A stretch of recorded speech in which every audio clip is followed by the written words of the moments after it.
ہم نے اپنی مجلسیں بہت پڑھ لی اور معاشرہ جو ہے وہیں کھڑا ہوا ہے. معاشرہ اوپر جائے گا جب کالا امام صادق یا کالا امام باقر ہوگا. مولا امیر علی ابن ابی طالب علیہ الصلوۃ والسلام اللہم صلی علی محمد. امام نہج البلاغہ میں امام نے اپنے بیٹے کو ایک خط لکھا ہے.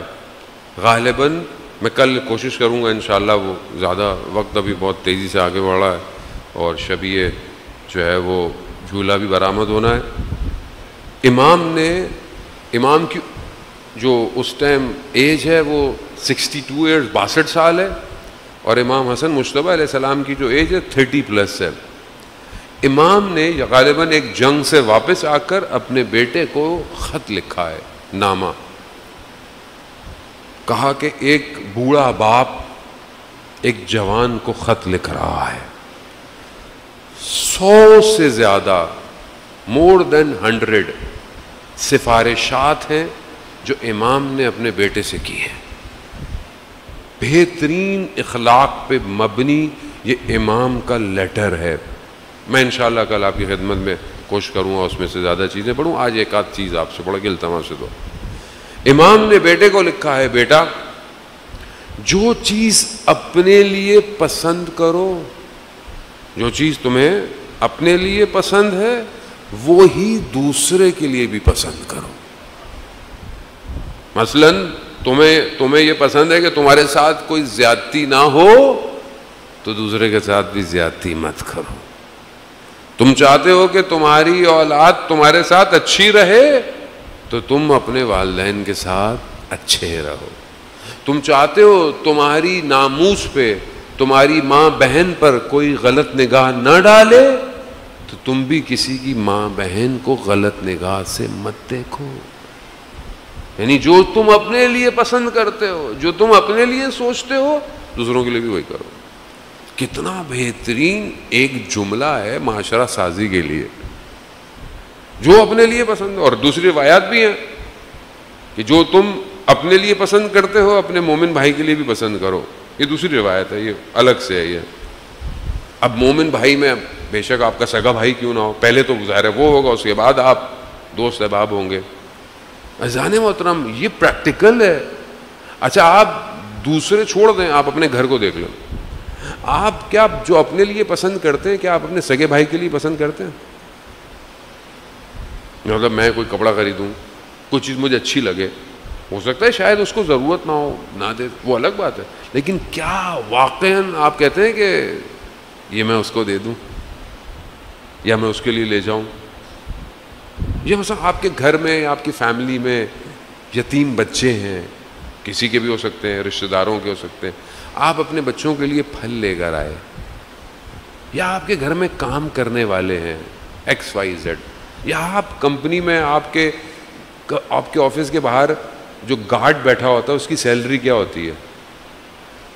آپ اپنے بچوں کے لیے سوچیں، کبھی کچھ لیا، آپ نے سوچا چلے ایک دفعہ میں اس کے بچوں کے لیے بھی کچھ لے لوں. کیوں نہیں ہے ایسا؟ سوچیں کیوں نہیں ہے، کیوں نہیں ایسے. مومن، میں آپ کو تو نہیں کہہ سکتا، آپ لوگ مجھے کل کو بلانا چھوڑ دیں گے، میں ایسا مومن نہیں. مومن کی صفات میرے اندر نہیں ہے. جو اپنے لیے پسند کرو دوسرے کے لیے بھی وہی پسند کرو. میں ایز اے مولانا یا طالب علم، میں جب یہ چاہوں کہ کوئی میری برائی نہ کرے بھائی، مطلب ویسے بیٹھ گئے، تو مجھے پہلا کام کیا کرنا چاہیے؟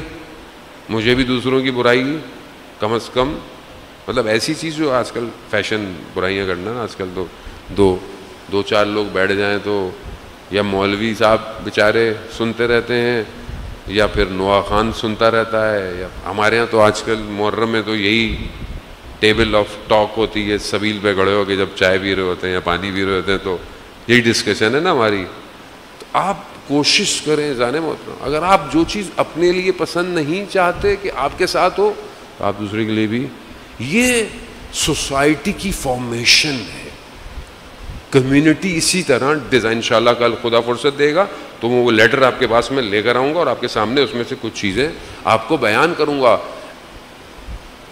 میں نے آپ کو شروع میں ہی کہہ دیا ولایت آپ قبول کر چکے ہیں, یہاں پر آئے ہیں ولایت کو اطاعت کرنے, یہاں آئے ہیں مولا کو مان چکے ہیں آپ.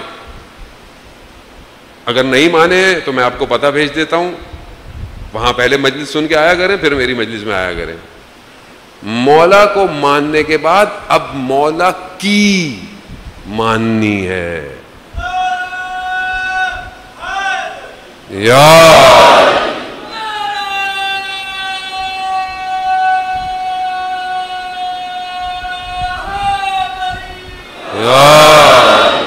سوسائٹی,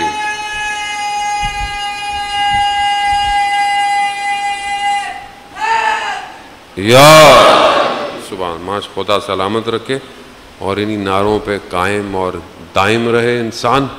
اذان محترم, مولائے کائنات شخصیت ایسی ہیں کہ جو جڑ گیا وہ پار ہو جاتا ہے. اور بڑے بڑے علماء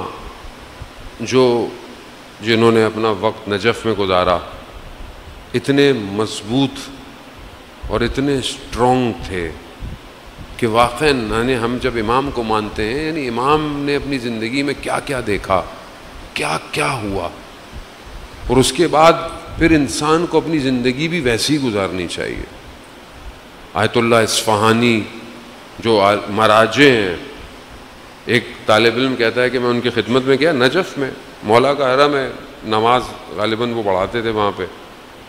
میں ان کے پاس گیا نماز کے بعد, مجھے مشکل تھی, مالی مشکل تھی, پریشانی تھی, پیسے کی ضرورت تھی.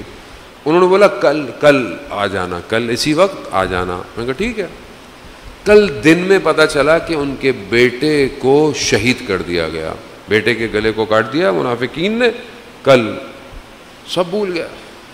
کل اس ٹائم جنازہ, اتنا رش, ہر کوئی آیا ہوا, بہت بڑے عالم دین تھے, ہر کوئی جنازہ. جب جنازہ لے کر جا رہے تھے نجف کی گلیوں سے, تو ایک جگہ پر گلی تنگ ہو گئی, یعنی بہت پتلی سی ہو گئی, ایک آدمی گزر سکتا تھا. کہا اس سے میں گزرنے لگا تو وہ میرے ساتھ تھے آگے. انہوں نے مجھے قریب کیا, اپنے جیب سے پاکٹ نکالا, کہا یہ لو, چپ کر کے لے لو. کہا میں پریشان ہو گیا کہ بیٹے کا جنازہ ہے, مگر جو بات میرے سے کہی تھی وہ ان کو یاد ہے. یہ ہے ولایت. جب اندر اتر جائے تو طوفان بھی ارادوں کو کمزور نہیں کرتے. ولایت ہے. یہ ولایت کربلا پہنچی ہے, اور جو اس ولایت میں ضم ہو گئے تھے, کربلا انہیں ہلا نہیں پائی, دنیا نہیں ہلا پائی, انہوں نے دنیا کو ہلا دیا. آپ کے سامنے ہے آج کتنی مشکلات, کتنا, لیکن آج آپ دیکھیں دن بدن مجلس آپ کے اپنے ہمارے شہر کے اندر کتنی عزاداری ہے, بڑھتا جا, یہ کارواں بڑھتا جا رہا ہے. کیوں؟ کیونکہ اس کاروان کا سالار خود حسین ہے, امام حسین ہے. جو امام سے جڑ گیا وہ متصل ہو گیا. کسی طریقے سے جڑے رہیں. میں بعض اوقات اپنے بچوں کو بھی یہ کہتا ہوں, بیٹا کچھ بھی کریں, ضروری نہیں ہے کہ ہر کسی کو مولانا بننا ہے, نہیں ہے, کسی طریقے سے جڑے رہیں. مثلا سلام پڑھ لیا کریں, کہیں مجلس میں جائیں, مرثیہ پڑھ لیا کریں, آخر میں زیارت پڑھا دیا کریں, شروع میں قرآن کی تلاوت کر دیا کریں, حدیثیں, کوئی چیز ہو جو اس سسٹم سے جوڑ کے رکھے. جو اس سے جڑے گا وہی کامیاب ہے.